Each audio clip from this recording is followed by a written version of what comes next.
ত্রিপুরাতে কংগ্রেসের বিধায়ক সুদীপ রায় বর্মনের নেতৃত্বে বিশাল ঐতিহাসিক জনসভা হচ্ছে।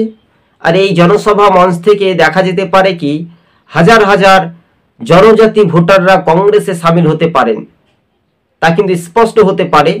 কেননা আমরা দেখেছিলাম 9 মার্চ 9 তারিখে বিজেপির সভা হলো, তারপরে তার আগে বামেদের হয়েছে, এবার কংগ্রেসের সভা রাত পোহালেই বলাই যেতে পারে।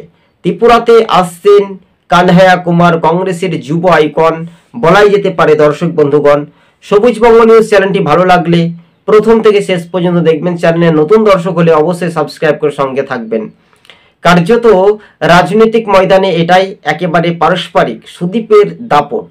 সুদীপ রায় বর্মন মোথা বা বিজেপির ভোটার সরাসরি কংগ্রেসে যদি এগিয়ে আসে 2028-এ, সেটা একেবারে সেমিফাইনাল বলাই যেতে পারে। দর্শক বন্ধুগণ, তাই না?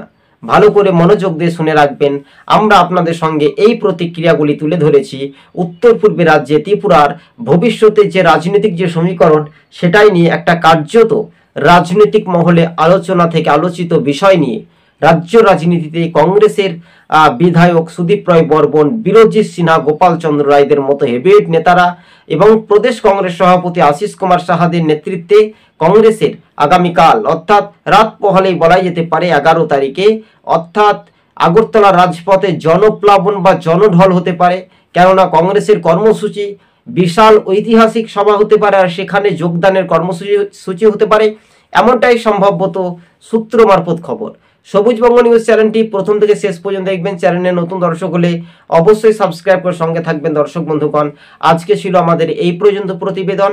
ত্রিপুরাতে সুদীপের ঝড় একেবারে রীতিমতো বলাই যেতে পারে। দর্শক বন্ধুগণ, আজ এখানেই সমাপ্ত শেষ করলাম।